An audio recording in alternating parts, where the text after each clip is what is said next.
What is your price? Because if your price is not your life, then you are for sale. If your price is not your life, then you are for sale. So, if you're going to be a truth teller, your price has to be your life. You know who said this was Abby Hoffman, who, for all I know, is a communist or a left-winger, but he said it a lot of those communists were very nervy people. But that's what's so interesting to me is that we're talking about truth, so it's not really a left or right issue. No, it's not. That changes over time. I would say some of these communists have certainly more courage than the Republicans, and more courage than much more courage than most conservatives, because that's a religion to change the world. But the price, and I remember being at Veritas, we were looking around the room thinking, how many people would take a $20 million bribe? And not that anybody did, but I remember thinking, I can't surround myself with people whose price is not their life, because the enemy, whatever the enemy is, whether it be physical, legal, spiritual, will attack the vulnerability of the person who can be compromised. So you get real spiritual real fast if you're going to do this type of work.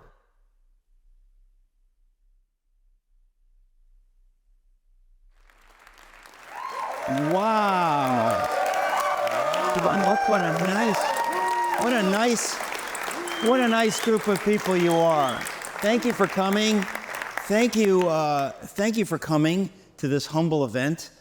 We are really excited about it. As you know, we call it Socrates in the City. I'm always curious, how many people have never been to a Socrates in the City event before? So a number of you. All right, well, bad luck for you, because it's our tradition. You're going to have to stand and sing. Let me see.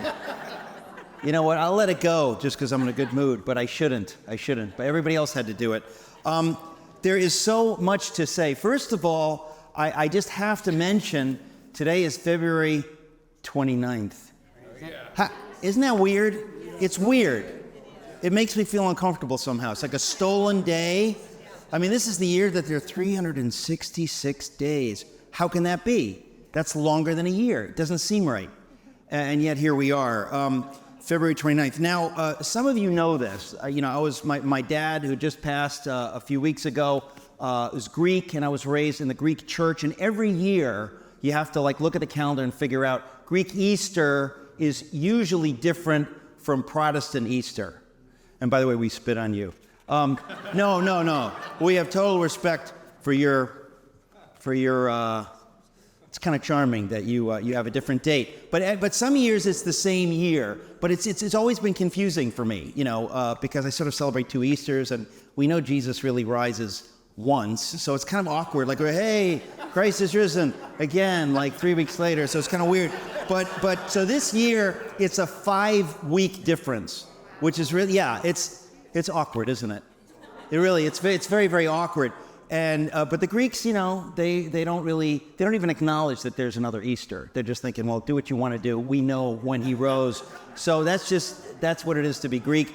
Greeks, the whole calendar is screwed up. They have a different Christmas, different St. Patrick's Day. April Fool's is in July. I now come to this evening. Now, James O'Keefe, some of you know his work. Maybe some of you don't know his work. I first came to know of the work of James. Oh, he's right here.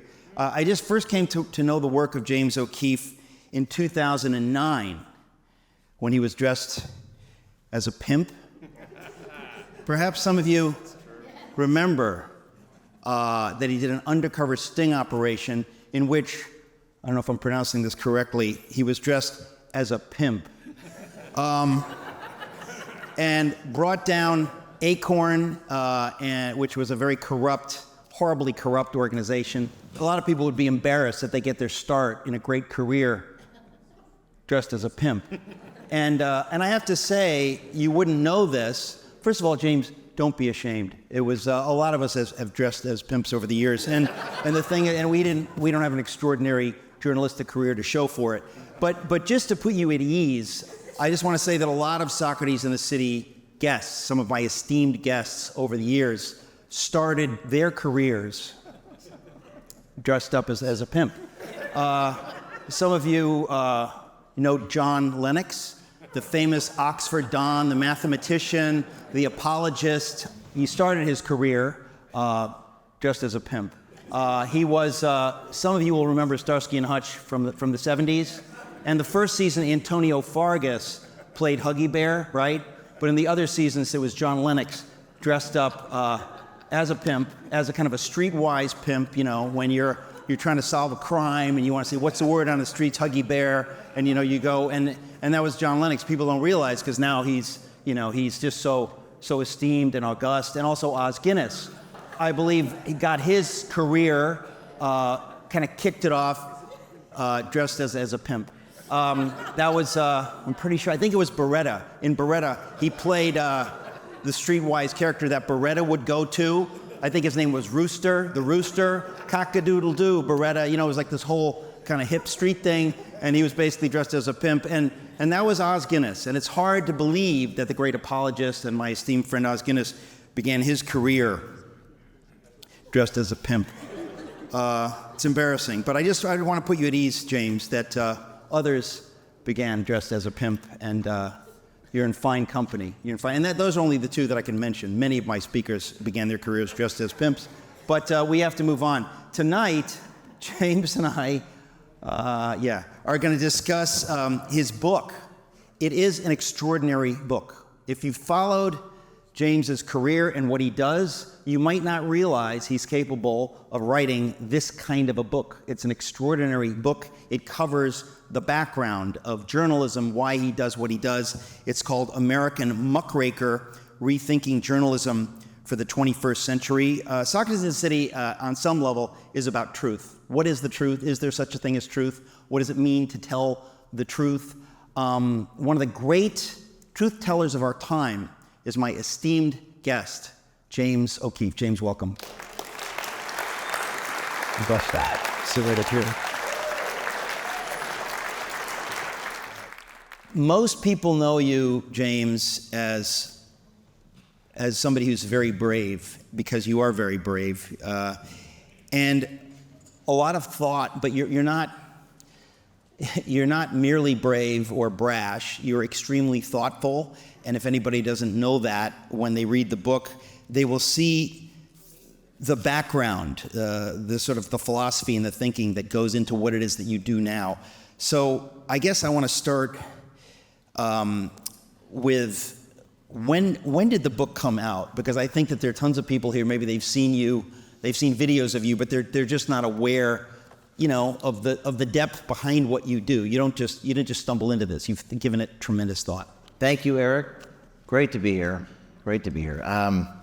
In this oasis in New York City here. This book came out in February of 2022, so it was 2 years ago, and it took me 5 years to write this book, and I think everything I know about journalism is in this book. There's like 700 footnotes. It covers litigation, pain, ethics, privacy, the qualities it takes to be a journalist, propaganda. I really read everything I possibly could about journalism ethics. I went back about 120 years during the pandemic and assembled this book over the course of 5 years, from 2017 to 2022. Well, that's what I noticed when I read it. I thought to myself, this is you've done, I mean, you know, they're books in their books. As somebody who writes books, I realize that there are many books that are, you know, they have a kind of a fluffy quality. They're not, which is not necessarily bad, but this does not. This is dense. You have really, I mean, it reads well, but it's nonetheless clearly, it's very ambitious. I wanted to write something. The first two books I wrote were one was about my start being a pimp. And now, even though I was joking around about that, was that actually your first foray into No, I mean, that was 24 when I did that, and I started foray when I was 19. I started a newspaper in college. I did some little things here and there. And then my my first book was about being a pimp and being in jail. Wait a minute. When did your first book come out? 2013. Okay, and that was about the Acorn. It was about breakthrough. It was called Breakthrough, like break through the media, get the mainstream media to cover you, which was the hardest thing when I worked with Andrew Breitbart. And then the second book, American Pravda, was about the 2016 election, just undercover in the Hillary Clinton campaign. And then I wanted to write a book about, like, a journalism textbook. It says Rethinking Journalism because there are problems with journalism itself. Okay. And I wanted to write a book that would outlast me and put all my wisdom. So it's almost like a treatise on media and It's not almost like a treatise. It is a treatise. Now, okay, so there's so much in here, but before we get to this meaty stuff, I want to get a little bit of your story because, again, people see you here and there. I really was not aware of you until the pimp stuff. And it's okay, you can laugh. Pimp, I just find it a funny word, in case you didn't know. But before that, where did you grow up, and how did you find yourself at age 19 wanting to do this kind of thing? What's the background? Grew up in New Jersey, Bergen County, right across the George Washington Bridge. Excuse me, your dad is here. Father's right there. Hello, Dad. That's right.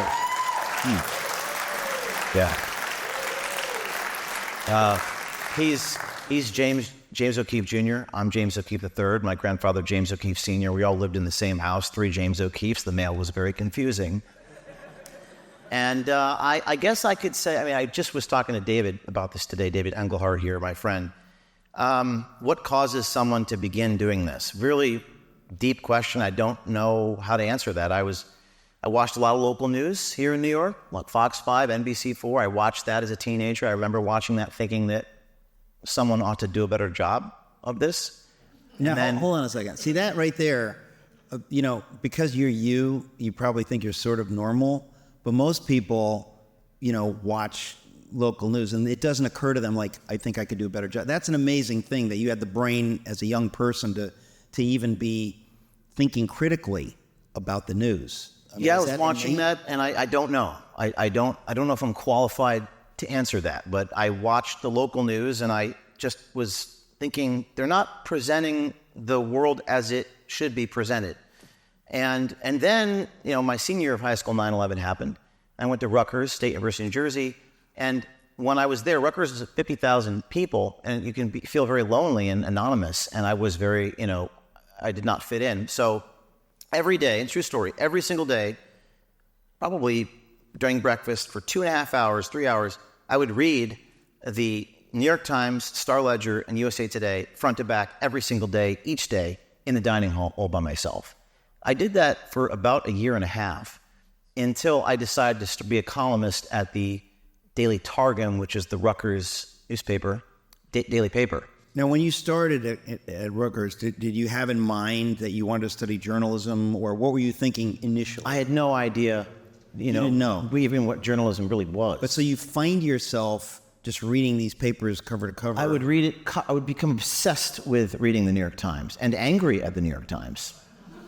But yeah, the New York Times 20 years ago was merely leftist. This was 2003. They have now This is 21. gone over the deep end. There's no doubt about it that they're dead. The New York Times is dead. Journalism is dead. We'll get to that. But so you're a young man. You just find yourself innately drawn to the news. Obsessively so.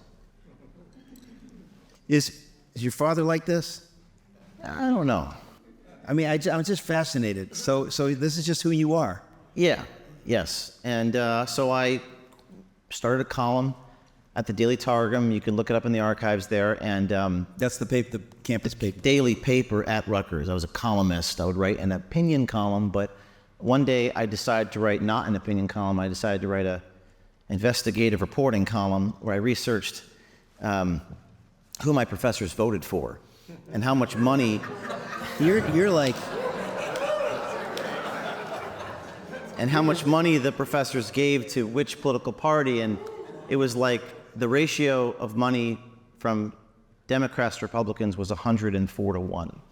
And I remember thinking, well, that's not balanced or fair. And then I was also in a few classes. Now, hang on. Why? Like, what occurred to you? Why did it occur to you to do that? It's brilliant, but it's just fascinating that you decide to actually investigate this. I took a course in, you take these courses, history, political science, and I go to the professor hours, and the door is covered in propaganda. And I remember thinking, well, this guy's covering this door in propaganda at one political party. This was when John Kerry was running against Bush, the election of November 2004, and so I decided to do this gonzo approach where I was going to give awards to the most decorated propaganda.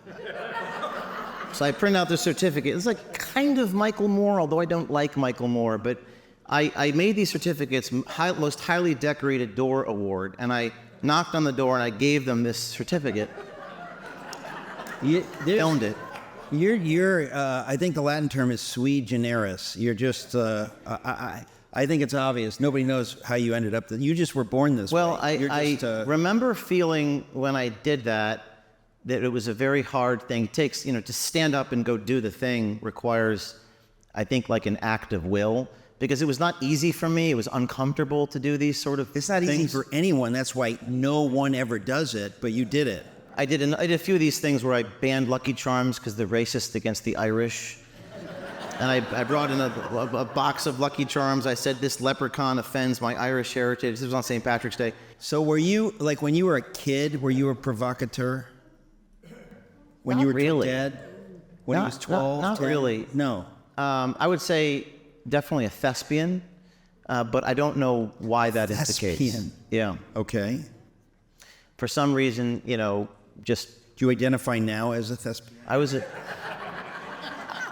was the lead in the musical Oklahoma 2 years ago. Yeah. I was Curly the Cowboy in Oklahoma. You played Curly? I played the leading role. And now I just want to sing. What is the number one song in there? He doesn't sing. Oklahoma, where the wind comes sweeping down the plains, where the wave and... Yes.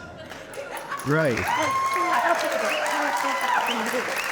So, all right. So that's interesting. So you have this kind of performative bug on some level. Right. You're able to do that kind of stuff, and to some extent, that's what you're doing now. As a guerrilla journalist, I mean, you're doing that. But so, as a young man, you're seeing the dissonance. You're seeing that these professors are leftists, and it's a free country. But when 104 to 1, that you realize we have a problem. That was really what created the righteous indignation, was the lack of balance. Yeah. I felt if it was 104 in the opposite direction, I probably would be doing the same thing. I'd be saying we need to have a balance here. And that's what motivated me. And so that kind of kicked you off. Yeah, the column, and then I wrote a column where I reported this, and then I would actually, because Rutgers is the only state university not called New Jersey State. It's a state school, so it's all, you can file Freedom of Information requests. So I did that, and I found out how much my professors made, salary-wise. And some of these professors were making $250,000, and they were Marxists. So there was a section on my newspaper called Lifestyles of the Rich and Marxist.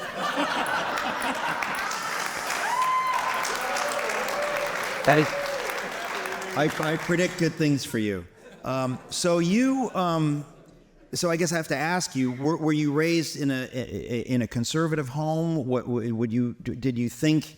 I mean, you must have, if you bristled at the idea of all this Marxism at such a young age. I don't think politically so, but my father and grandfather worked on these rental homes, and I worked alongside of them. So certainly work ethic, and perhaps in doing that labor, this is in the late 80s and 90s, in doing that labor, hard labor, manual labor. There's not a lot of construction workers that are Marxists. I didn't even think about that. But of course, it's kind of it's reality based. If you're reality based, you're based in reality. You're creating, you're building. Right. I didn't like the work, but I was forced to do it. Right. So I suppose that implanted certain virtues and resilience and persistence. But I'm not a psychologist, so I'm not qualified to figure all this stuff out. I'm just telling you what happened. Okay. I'm not a psychologist, but I can figure it out. I'll figure it out. I don't need a credential. So here you are, you're 19, and you just start on this stuff. And so you did this throughout college? Yes. I released a monthly newspaper called The Centurion. You released a whole paper? It was 24 pages or so. That's a paper. Yeah. And it was all focused on the local campus issues, and it became really fun. It was sort of a gonzo journalism meets, I think Andrew Breitbart once said it was like 60 Minutes meets Borat. Wow, that's good. That is good. Were you a fan of Hunter S. Thompson? I didn't read much Hunter S. Thompson. I never really. There were other people I read, the names of whom people here wouldn't probably even recognize these influences. But there was a guy named Andy Bickelbaum of the Yes Men. There was a guy named Gunter Wallraff. There was a guy named Saul Alinsky who wrote a book called Rules for Radicals. And I had a professor at Rutgers who had me read Rules for Radicals, and I know that he dedicated it to Lucifer, and there's some things in there that are abhorrent, but a lot of the things that Alinsky talks about in the book is exposing hypocrisy, making them live up to their own book of rules. So the Lucky Charms thing was, they could not win in that situation, because I had the copy of the campus speech code. You're not allowed to offend anybody. And I said, well, this Lucky Charms box offends me. So either A, they take me seriously, in which case they become a laughing stock, or B, they don't take me seriously, in which case they're violating their own campus speech code, saying thou shalt not offend anybody. So which of those two options do you think they chose? They chose the option of banning Lucky Charms. Are you serious? You got Lucky Charms banned? Temporarily. Temporarily. So like you're done. I mean, you brought down Acorn, you had Lucky Charms banned. Like, where do you go from there? The hardest part was keeping a straight face. I actually really struggled with that. I said, we're not all short. We have our differences of height. And this shouldn't... I was really struggling. That was much harder than any role I've ever played. Yeah. Gosh, it's so great. So what did you do when you graduated college? Did you leap right into this stuff? I worked for this group called the Leadership Institute, and Morton Blackwell hired me to go around to various campuses and start newspapers. So I was kind of an agitator. And for lack of a better word, radicalizing these students to do local campus muckraking and teaching them how to do it and giving them advice. Okay, you just used the word muckraking. The title of this book, which is a wonderful book, is called American Muckraker, Rethinking Journalism for the 21st Century. So tell us about the term muckraker, and why did you title the book American Muckraker? Why do you say that proudly? Why do you refer to yourself throughout the book as a muckraker? It's a weird word. Most people can't pronounce it, nor does most people know what it means. Muckraker was coined by Teddy Roosevelt in 1906 from this article, Pilgrim's Progress, where they're talking about raking the muck. It's kind of a metaphor. And I think a muckraker, I would define a muckraker as someone who reveals things to the public that are hidden from public view. Okay, so to be clear, they're raking through the muck to find stuff. To find stuff. So in this Roosevelt dirty was world, actually semi-against it. He had this weird relationship with Upton Sinclair. We all know who that is, the guy who wrote Not everyone knows. I mean, remind us, because that's an important... He wrote The Jungle, about the conditions of the meatpacking plant. Now, Upton Sinclair was actually a socialist. Most of these muckrakers back in the day were socialists. Well, but hang on. It's interesting, right? Because that's part of the book, right? Is that it used to be good people on the left who cared about working conditions, the working man. And so journalism, for those people, served a purpose. I mean, he reveals Upton Sinclair in The Jungle and others. You mentioned Nellie Bly. I mean, these were activist journalists. Yeah. Doing amazing work. But at that time, they sort of fall on what we might see as the left side of the spectrum, So there are some overlaps there with the left side, but Roosevelt, there were some overlaps, but they were going after the trusts, the big barons, which I actually translate to some of what we're going to Google and Facebook. And so Lincoln Stevens was another muckraker, and Upton Sinclair wrote The Jungle, and people forget that Upton Sinclair was semi-undercover. He used a semi-disguise. He took off his tie. He held a lunch pail, and he made it appear as though he was one of the workers there. They assumed that he fit in. It was first-person observation journalism, which is really what journalism ought to be. Not just your thoughts about it, but don't take my word for it. Here's what it is. But he wrote it down, his thoughts. Upton Sinclair wrote down his thoughts with a pencil. He ran back to his hotel room and he wrote down what he saw. And the criticism of Sinclair was that he colorized things, he sensationalized. I think that's true. I think he did. And when you write something down with a pencil, it's not as accurate as when you record something. So a lot of this book talks about the legality, the morality, and the ethics of both recording someone without their permission and pretending to be someone you're not in front of somebody. There's a joke in this book. The guy who ran 60 Minutes was attacked just like I've been. Don Hewitt. And Hewitt has a great quote, which I found buried in some article, and it says, "What are we going to get upset at Upton Sinclair for smuggling his pencil in?" If you think about it, the recording device, it's not an invasion of privacy, not when you're sitting with someone. They know that you're talking to them. So it really gets into some interesting conversations about privacy, ethics, and even dignity in a world where now, everyone's got one of these, and you hit a button and you can record audio. It's still illegal in a few states to do that. Well, the beginning of the book, I want to start with this. This is the preface of your book.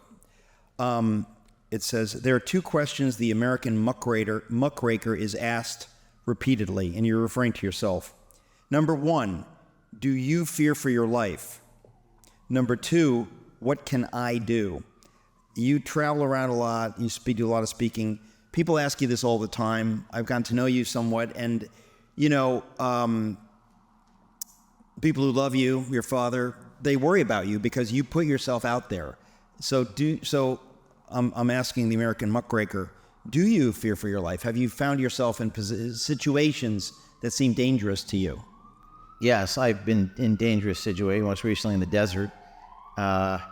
I think I fear, but not to the extent most people do. And when you're a storyteller or you're an artist, you're not obsessively focused on the fear. You're not thinking about the secondary effects of what you're doing. Yeah. You're focused on getting the story, and you're tunnel visioned on getting the story. Well, I mean, you really have been just extraordinarily heroic, and so I've just been proud of you watching what you do. And you have been extremely viciously attacked. Talk about that. In other words, you're a truth teller. You believe that telling the truth is not just valuable, that it's vital, and you do it. And for this, you've been horribly attacked many, many, many, many, many times unto this day. I know you just got banned from all Equinox health clubs. Oh yeah, that happened yesterday. Every day it's another story. Right. It's like, so I was just banned from all Equinox because I recorded the New York judge in Equinox there in Long Island. And that woman was very proud to tell me that. She waited her whole life to tell me I was banned. The video is really funny. It's going viral right now. Yeah. In fact, there's a campaign on X to boycott Equinox happening right now. You want to know something? So as soon as I literally saw it an hour and a half ago, I was sitting in the next room here, and I looked at my phone, and this thing popped up. And the first thing that I thought of is, we should boycott Equinox. Yeah, I didn't even think that's of that. Another story. The guy that was in the car with me on the way to this place it started a trend.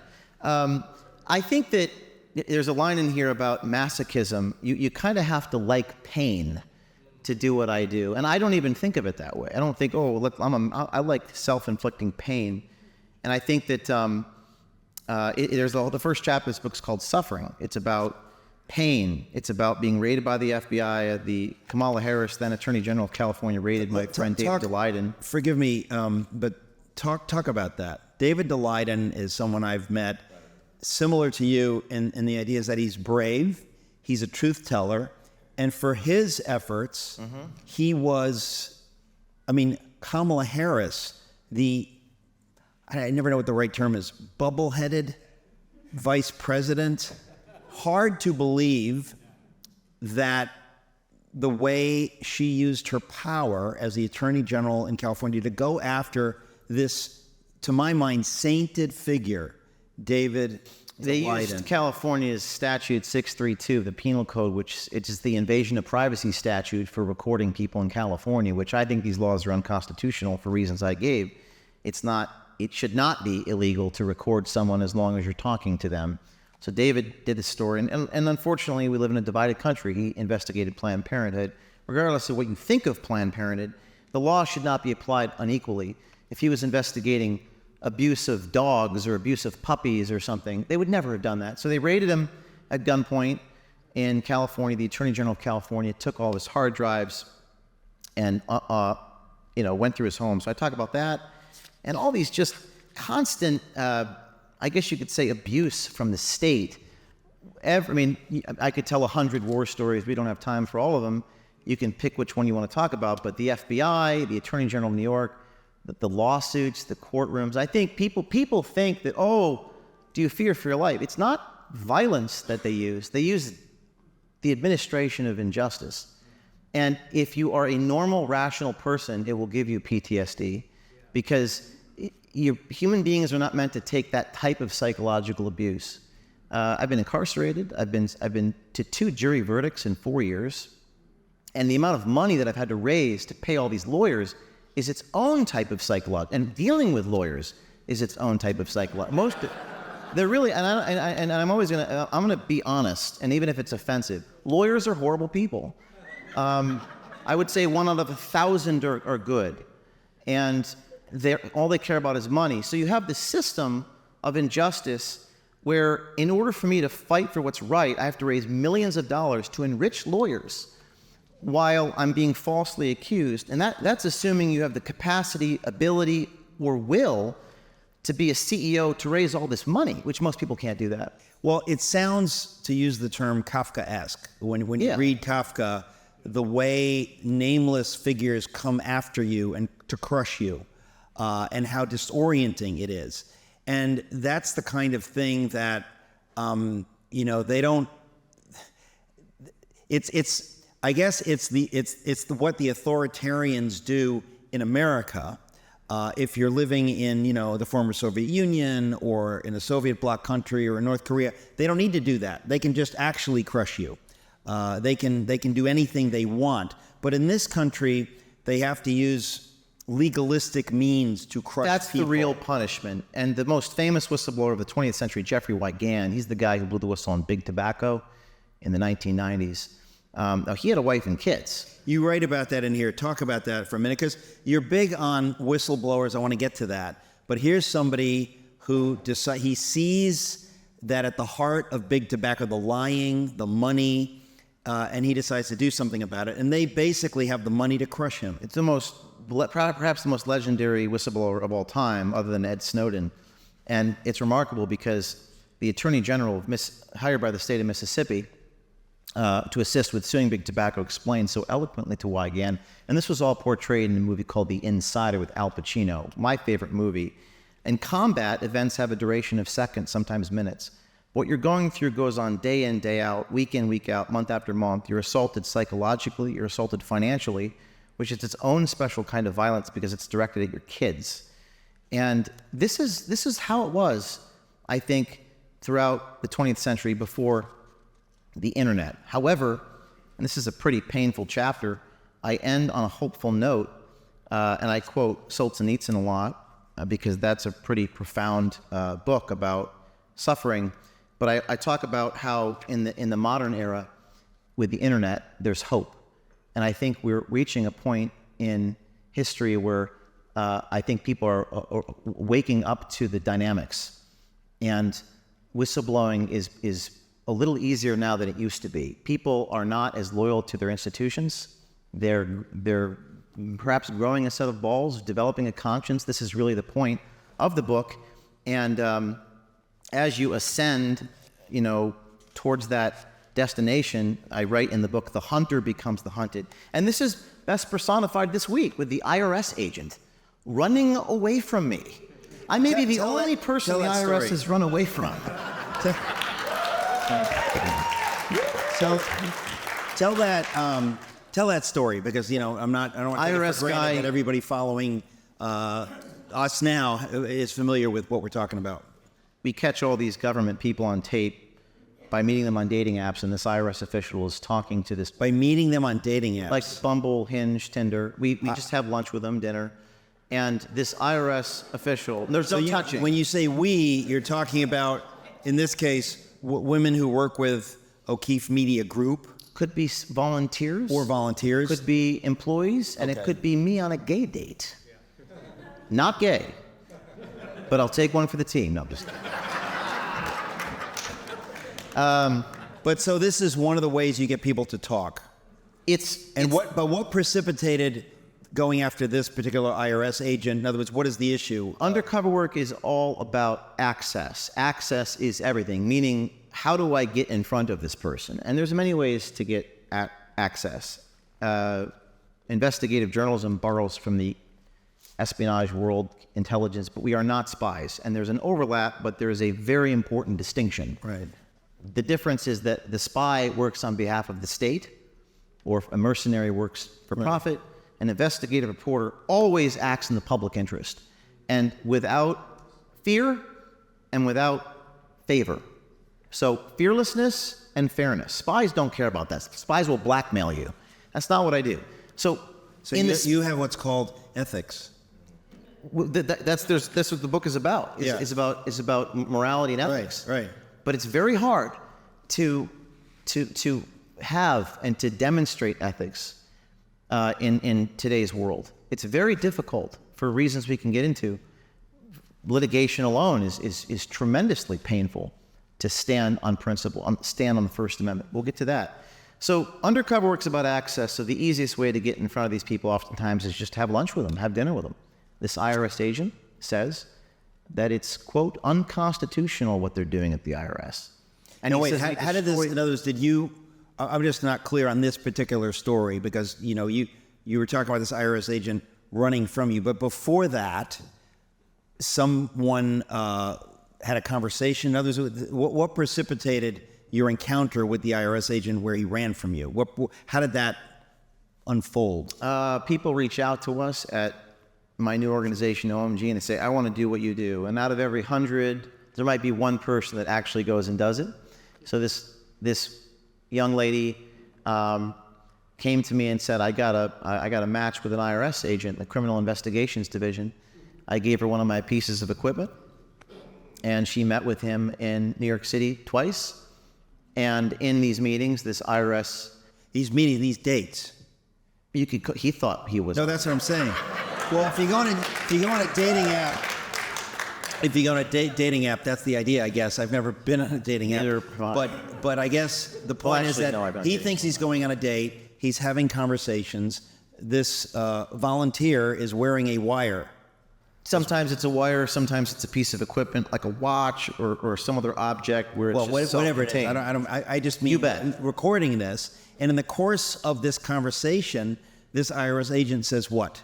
He talks about the artificial intelligence that the IRS is using to scan people's bank accounts without warrants. And he says that is unconstitutional.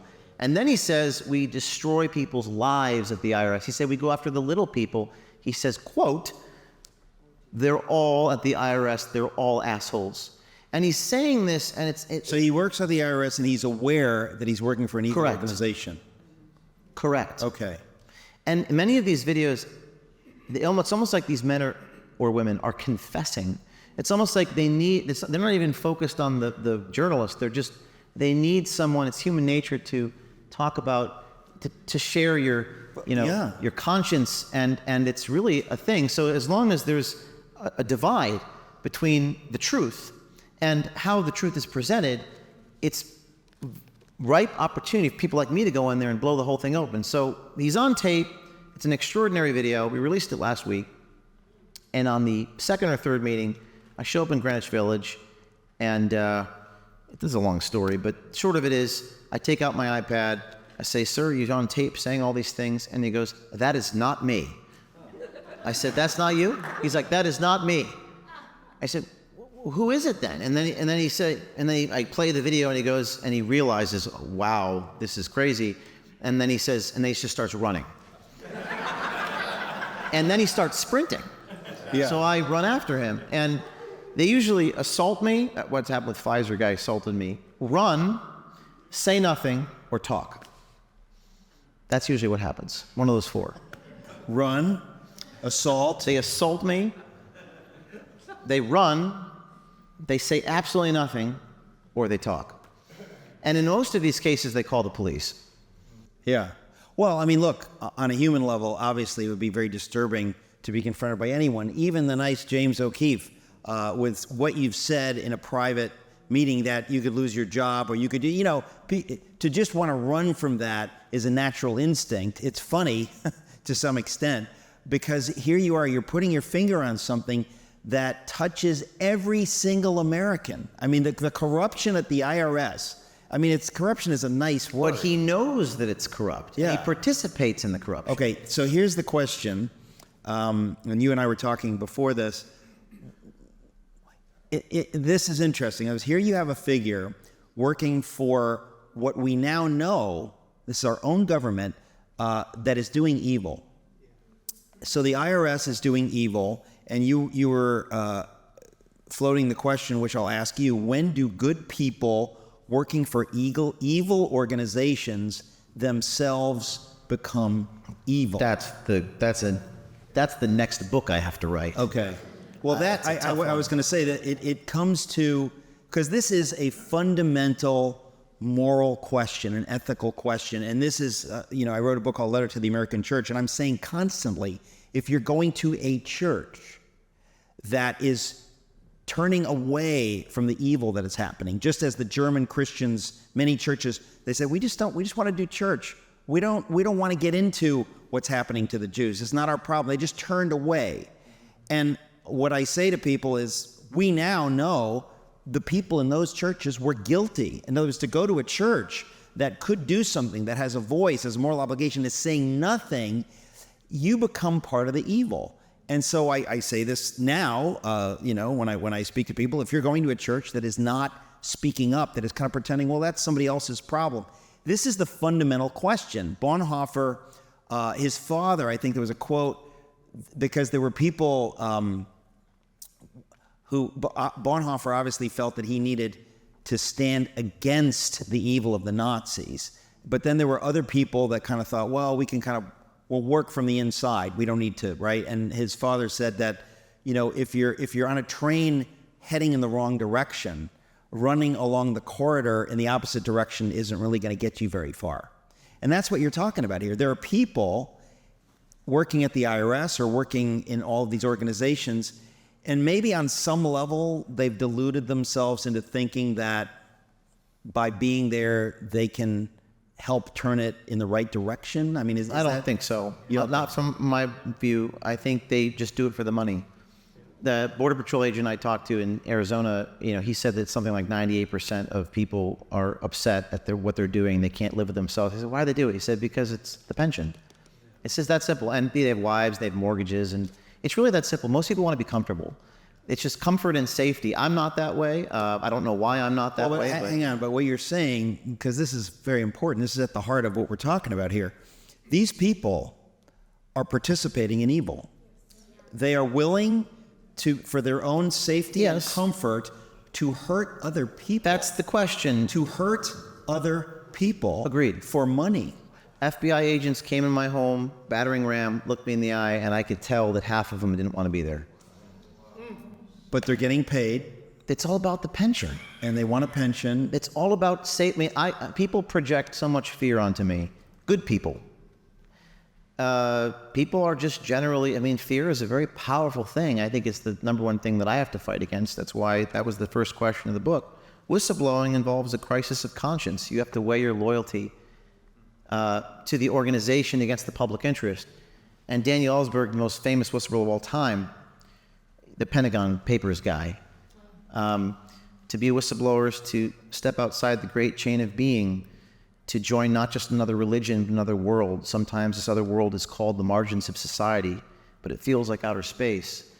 I think there will be a new phenomenon of whistleblowing these days. I see that the center cannot hold. The fabric of society is breaking down because 98% of Border Patrol agents hate what they do. Because, you've got to watch this video. This IRS official, it looks like he's about to cry. He says, I hate who we are. He says it in such a profoundly sad way. He knows that he's doing the corruption.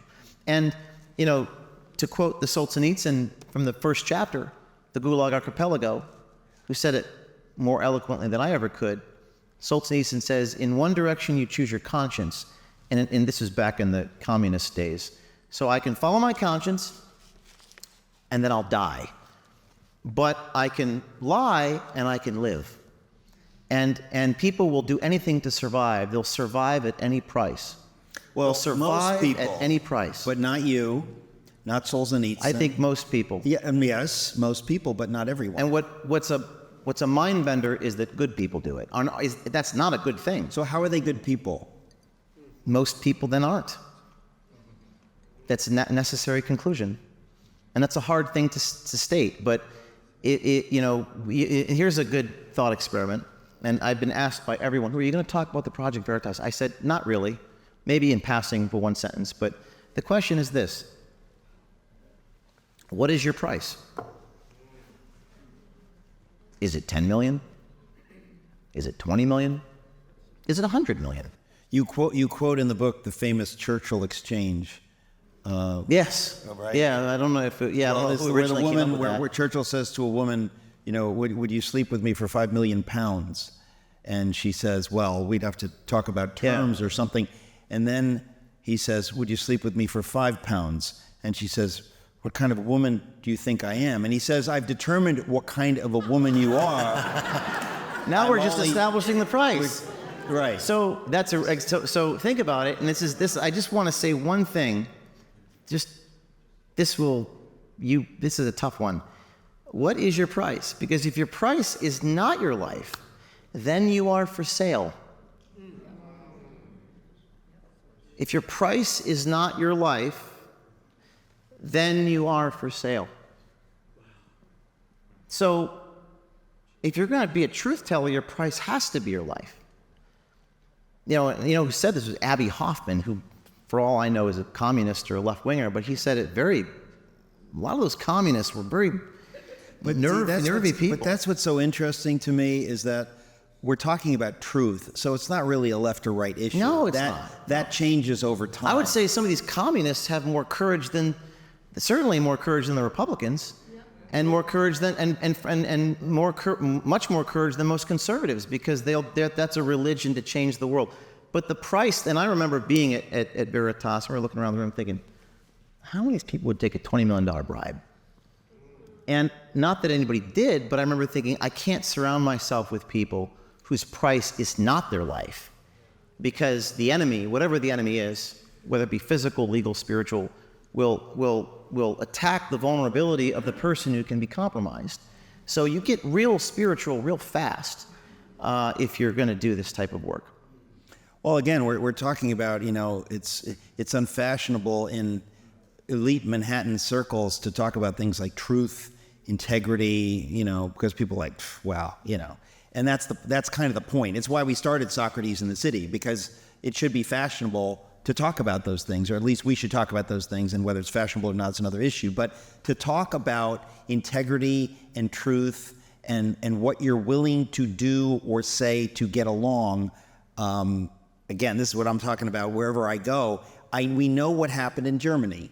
We know that people that would not publicly identify as evil or as Nazis were willing to do a little bit to stay safe, to keep out of trouble. And by doing that, they enabled satanic evil to erupt across the face of Europe. I mean, because of those people, it wasn't just the top Nazis. Those people had to be complicit. That's what you're talking about here. You're talking about people across this country willing to go along for pensions. If they weren't willing to do that, the FBI wouldn't have raided your home. Correct. And when they crossed that point of departure, that Rubicon, where they entered my home and they took my reporter's notes and pointed guns at my head and took my stuff, there have been many injustices, millions of injustices, in every area of society. But I think when it comes to the First Amendment, that's a pretty bad one. And there's no amount of money that the U.S. government could ever give me to make me whole. They could give me $1 billion, it would not be just, because by the FBI, the agent, of course, I don't have my lawyer's phone number memorized, nor do probably any of you, unless you are an attorney. And the only way I could call my lawyer was to use the phone that was sitting on my nightstand. And the agent, and I know better than to talk to the FBI. You could say I'm wearing the wrong color shoes. They'll get you on a felony, USC 1001, for lying to the FBI. So I don't talk to the FBI. But they said, you want to use the phone? I said, yes, I need to call my lawyer. I want to speak to my lawyer. He said, okay, you can use your phone, go in your bathroom, we'll leave the door ajar. I go into my bathroom to call my lawyer, and the moment I unlock the phone, they snatched the phone out of my hands. They changed the settings of the phone to make it never go to sleep, and then they put the phone in an evidence bag. Now, the federal government has access to all the contents on my phone. Now, while I don't break the law, never have, all of the sources, all of the people I'm talking to are on there. Of course, that's the point, isn't it? To chill out the sources in the government, the HHS, the DHS, the FBI. Journalism, the First Amendment is the most important thing. And, by doing that act, which is, I can't think of, I know that there's torture and there's rape and there's horrible things in the world, but that's a pretty bad one. To go into your devices at gunpoint and to take all of your confidential sources just because you don't like the journalist? That was so egregious, the American Civil Liberties Union filed amicus on my behalf. So the FBI did this. Do you see any future where they could be held to account for this? In other words, I don't think you're doing what you're doing because you have a sense of hopelessness. Define accountability. I think most people think of accountability of put them in jail. So here's the problem with put them in jail. If I were to poll test everyone in AOC's district, whether James O'Keefe should be in jail, all of them should say James O'Keefe should be in prison. And if I were to poll test everyone in this room whether AOC would be in jail, I would imagine that more than half of the hands would go up. So we can't all jail everyone. That's not really justice. I think justice is exposure. I think the sunlight is the justice. That's the accountability that people seek. And as I sit here, Equinox is like trending on X, and people are banning their memberships. There's no law enforcement involved. It's just sunlight is, it's a cliche, but sunlight is the best disinfectant. Yeah. That's the justice. To get them on video doing the dirty deeds. Well, part of what's interesting in the book, and generally speaking, is the idea that journalists, for the most part, used to do journalism. Because at some point they've ceased to do that, it falls to such as you to do journalism. When did that happen? Daniel Ellsberg, when he did this in whatever it was, 1970, hugely upset the Nixon administration, and my dear late friend Chuck Colson went to jail for looking at Daniel Ellsberg's FBI file. So that's the left doing journalism because they wanted to get Nixon, because they wanted to end the war. So partisanship kind of comes into this. But if everybody is doing journalism, it's okay. When did things turn so that big media, they're not doing this anymore? They don't seem to care about James O'Keefe. They'd rather get James O'Keefe than defend James O'Keefe. How did that happen? That's a great question. The title of the book is Rethinking Journalism, because part of the problem is with the whole journalism itself is kind of twisted. Think about it. And I write about this in this chapter called Medium. I take it all the way back to FDR and the printing press. Think about what happens. You have this contrived occurrence between someone in the government corporation and someone on cable news. And it's a total contrived, kabuki theater. And it's usually the person in the government manipulating the journalist, not the other way around. So you got someone at the New York Times breathlessly quoting someone in the NSA. I don't know who that NSA stooge is. I don't know who that 3-star general is. It's literally a Potemkin village, meaning that the newspapers are breathlessly parroting what they're told. And then you have everyone on cable news talking, yapping away. In fact, most of the media you consume is people telling you what they think. Right. So what a journalist ought to do when asked what they think is say, I have no comment on that. If someone says, what do you think, O'Keefe? I say, I'm not a pharmaceutical person. I don't know anything about biology and medicine, but I can tell you what the Pfizer guy's doing. But what happens in journalism now is that all you have are people opining and not questioning authority, when you should have journalists questioning authority and not opining. So that's the problem with journalism. The problem with journalists is journalists think that they're a protected identity class. So they say, well, you're not a credible journalist. We only listen to credentialed, expert, Pulitzer Prizes and all that sort of thing. But journalism is an activity. It's not an identity. Journalism is a thing that you do, and anybody can do it. Someone could accidentally do it. In fact, and this is the irony, all the journalism today is done accidentally. Like the guy at the border who caught that guy from the Middle East saying that thing. That wasn't a quote-unquote journalist. So all the journalism is now done by people on the outside. And reporters consider it their function to court the high and mighty rather than condemn them, to extol public officials rather than to expose them. Why? Noam Chomsky wrote a book called Manufacturing Consent, another liberal, but old-fashioned liberal maybe, and he said that, and this is really what it comes down to, it's not politics, it's economics. It's easier to presume a source to be credible than to question them. It's less expensive. And you have to take information at face value. And if you're in the television business, which what does that even mean anymore? But historically, television stations, including Fox News Channel, you can't break new ground. Television stations can't break new information. They can repeat what someone else said, but they can't put themselves out on a limb. What do you mean they can't? You mean they've chosen not to for their business model? Economics, liability. Right. I mean, Mike Wallace was sued. Right. I forgot how many times in the 1980s. I think at least dozens, maybe hundreds of times. So if you're a businessman and your goal is to make a profit, right, why would you do the thing that's going to cost you $1 million when you can just talk into a microphone and make plenty of money and not have to deal with all the litigation? Right. So, well, at that point, journalism is dead. I mean, look, there are many things going on here, and you write about this in the book, about that point, I guess it was 2016, when one of the key figures at the New York Times was praising somebody saying that we've got to go beyond journalism. Talk about that. Yeah, this was because to me, the New York Times is dead. There's no question. I mean, if there are probably people in this room, don't raise your hands, foolish enough in this room to actually still read the New York Times, which blows my mind. Because the New York Times was bad before 2016, but they turned a corner in 2016 into a new world where they are simply no longer doing journalism. Of course, there's some journalism. If they did sports, they'd put in the box scores. They don't do sports. But the point is, the weather, maybe they're not lying, or they don't have an opinion. But everything else, it's become an organ of opinion.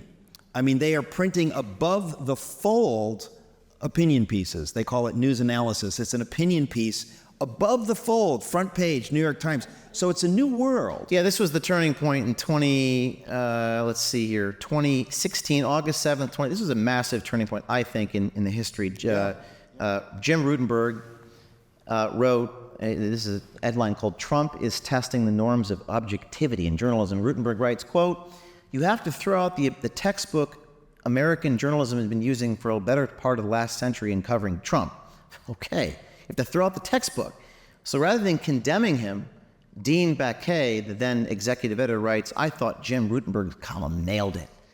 So they basically had to abandon journalistic habeas corpus because Orange Man bad.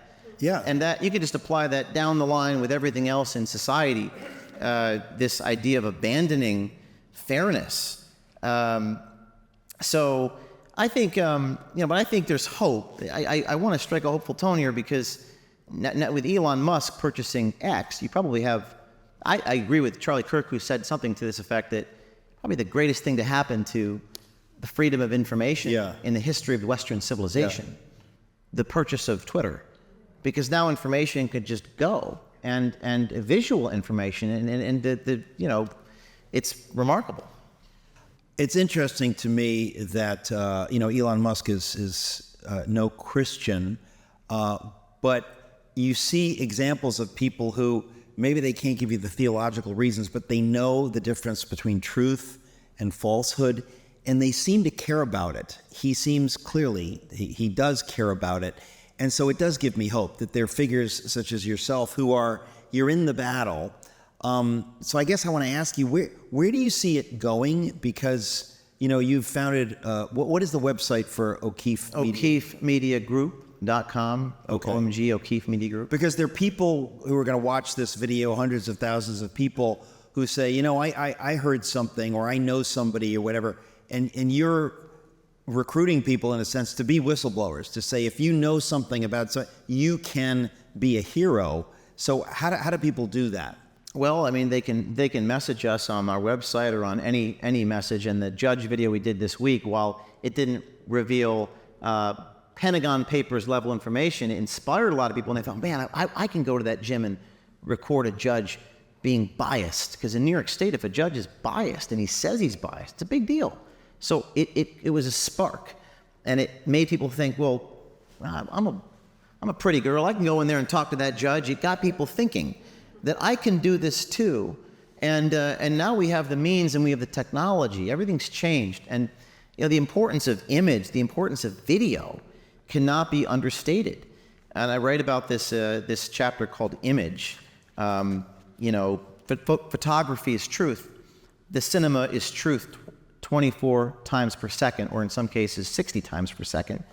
I talk about the history of media. The photograph was called by Oliver Wendell Holmes a pencil of fire, a mirror with a memory. But now you have this image, the Instagram, and everything that's occurring. It's so important that we catch, you said, what's happening in the future. It's so important that we get incontrovertible video evidence of people doing the bad deeds in the act. That's what we have to do, and that's what we will do. That is going to happen. Everything else is just coffeehouse banter. It's just opinion nonsense.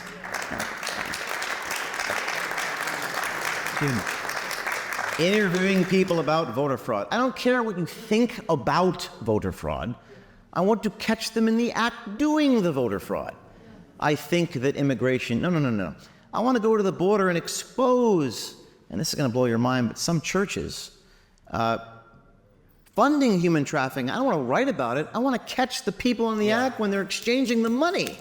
In New York City, churches in Queens are, as I speak, giving out fake addresses in exchange for cash money. And what will happen? We're going to get that exchange on video. And we're going to shame the devil. Can the devil be shamed? Yes.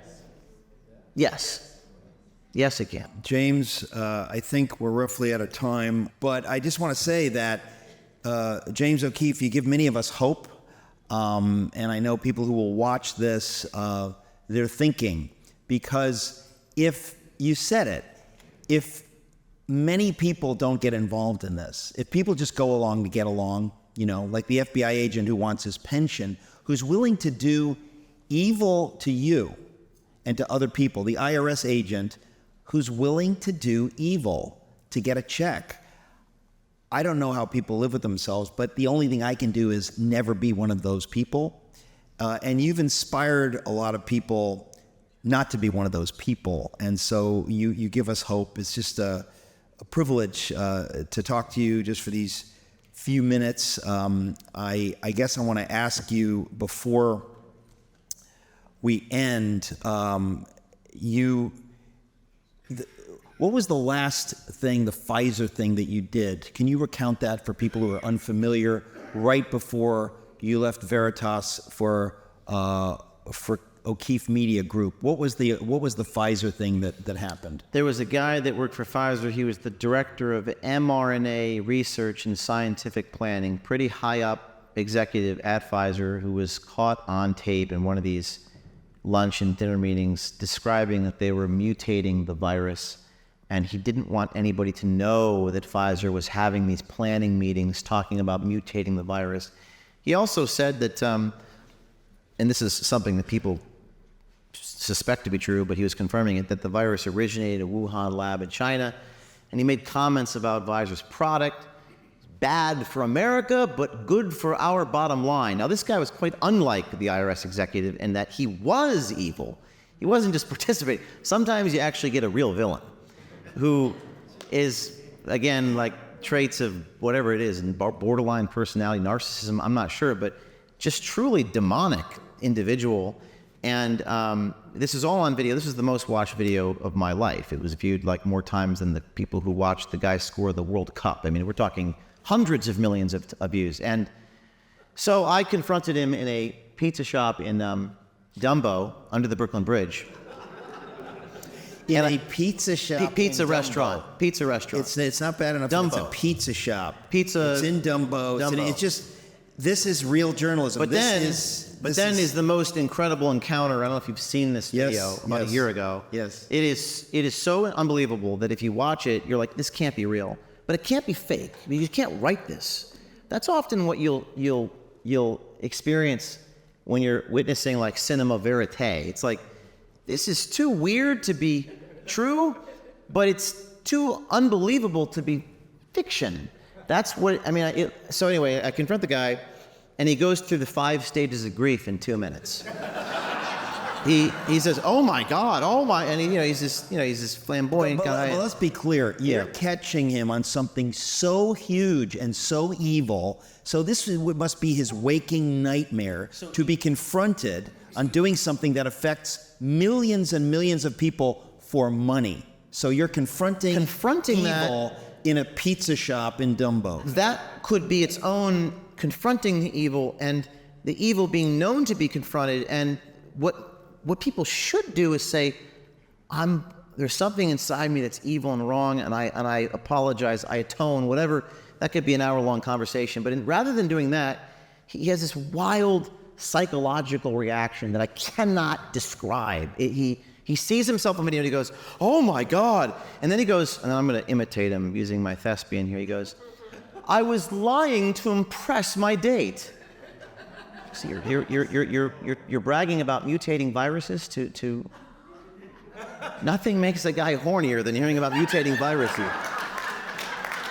So I'm just trying to impress a guy on a date, and then he takes it up a notch, and then he says, "I'm going to call the NYPD on you." I said, "Please do call the cop." I was very calm. I never raised my voice.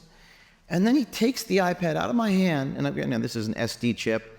I've got the video everywhere, and he starts smashing the iPad on the ground, smashing it to smithereens, as if the only location of that video recording is on that iPad.